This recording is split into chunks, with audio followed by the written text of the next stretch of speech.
In the early 19th century, the quiet town of Lynchburg, Virginia, nestled among the rolling hills and dense forests, was a place where news traveled slowly and life was simple. But one story has persisted through the centuries, weaving a tapestry of mystery, adventure, and unsolved secrets, the legend of the Beale Ciphers. The year was 1820 when a stranger rode into Lynchburg on a weary horse. His name was Thomas Jefferson Beale, a man of striking presence with piercing eyes that seemed to hold untold stories.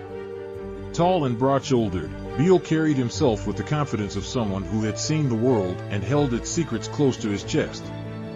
Beale took up residence at the Washington Hotel, run by the affable and well-respected Robert Morris.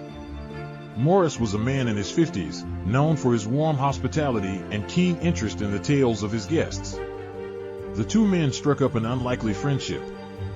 Beale's reserved nature contrasted with Morris's gregarious personality, yet over shared meals and evening conversations, a mutual respect grew. For several months, Beale and a group of about 30 men made the hotel their intermittent base, coming and going with little explanation. They were well-mannered but guarded, arousing both curiosity and speculation among the townsfolk. Then, just as suddenly as they had appeared, they vanished into the whispers of the town, leaving behind more questions than answers. Before his departure, Beale entrusted Morris with a locked iron box. His instructions were simple yet enigmatic. Morris was not to open the box unless Beale or one of his men failed to return within 10 years. With a firm handshake and a lingering gaze, Beale rode off, disappearing into the vast American frontier.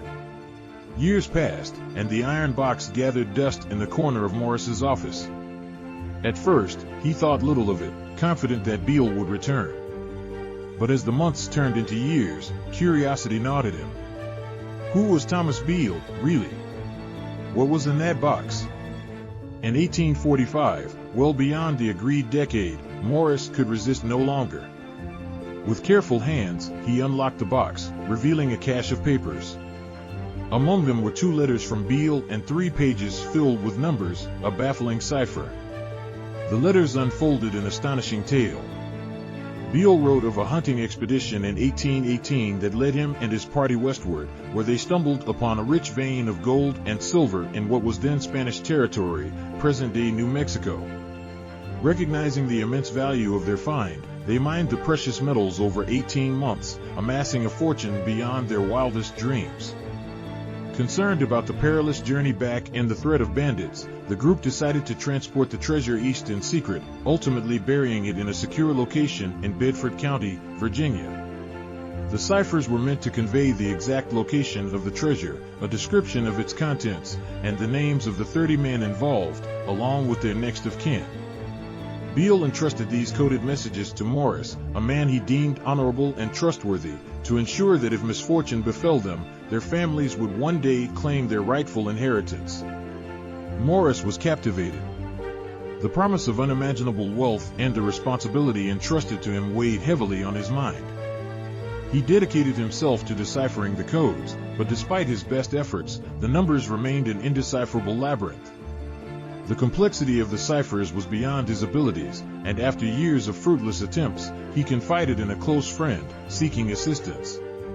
This friend, whose identity remains a subject of debate, was a man versed in languages and codes, a predecessor to modern cryptographers. He too struggled, until a breakthrough occurred.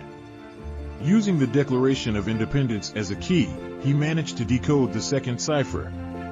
Each number corresponded to a word in the document, and when aligned correctly, the message emerged: "I have deposited in the county of Bedford, about 4 miles from Beaufort's, in an excavation or vault 6 feet below the surface, the following articles."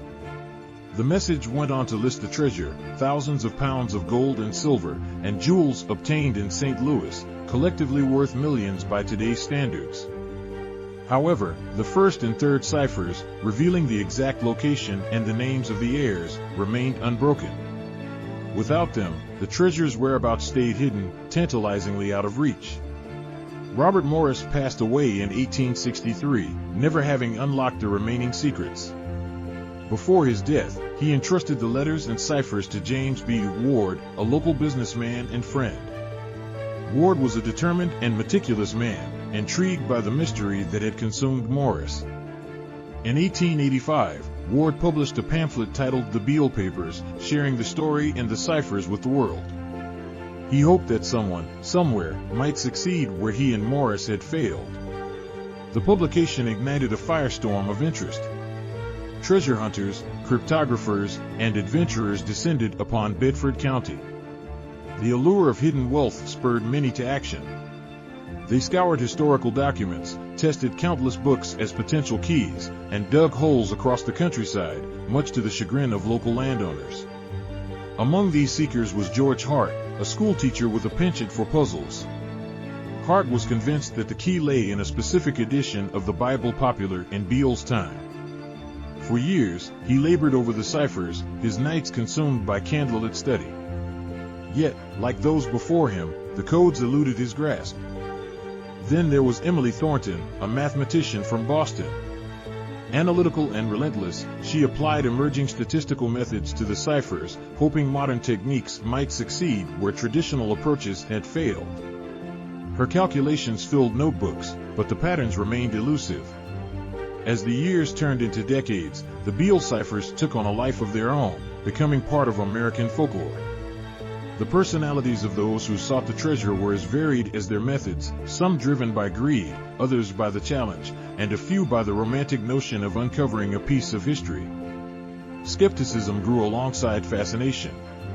Scholars questioned the authenticity of the story. Could Thomas Beale have been a fabrication? Some suggested that James Ward himself authored the tale, perhaps as a means to sell his pamphlet. Linguistic analyses pointed to similarities in writing styles between Beale's letters and Ward's narrative. Despite doubts, no definitive evidence emerged to debunk the legend. The ciphers, after all, were real, the numbers silently challenging each new generation. In modern times, the quest has continued with renewed vigor. Advanced computers and cryptographic software have been employed to crack the unbroken codes. Yet, the Beale ciphers remain steadfast, an unyielding enigma. The story has inspired books, documentaries, and even movies. It speaks to a universal allure, the possibility of discovery, the thrill of the hunt, and the tantalizing promise of untold riches. But perhaps the true treasure lies not in gold and silver, but in the enduring mystery itself. The Beale ciphers have connected people across time, a shared puzzle that invites us to imagine, to explore, and to dream. In the quiet town of Lynchburg, reminders of the legend persist. The Washington Hotel is long gone, but the spirit of adventure lingers in the streets. Locals tell the story to visitors, keeping the flame alive. And somewhere, perhaps, beneath the soil of Bedford County, the treasure waits. Or maybe it's hidden in the numbers, a code yet to be cracked, holding the secrets of Thomas Beale and his band of adventurers. The personalities at the heart of this tale, Beale's enigmatic leadership, Morris's steadfast integrity, Ward's hopeful determination, paint a picture of a time when the world was vast and full of unknowns. Their stories intertwine, leaving us with questions that may never be answered. But as long as there are those who are willing to pick up the mantle, to study the ciphers, and to delve into the past, the legend of the Beale ciphers will endure, a testament to the enduring human spirit and our unquenchable thirst for mystery. So, the next time you find yourself pondering a challenge, perhaps you'll think of Thomas Beale and his unbreakable code. Who knows? Maybe you'll be the one to finally unlock the secrets that have remained hidden for over 2 centuries.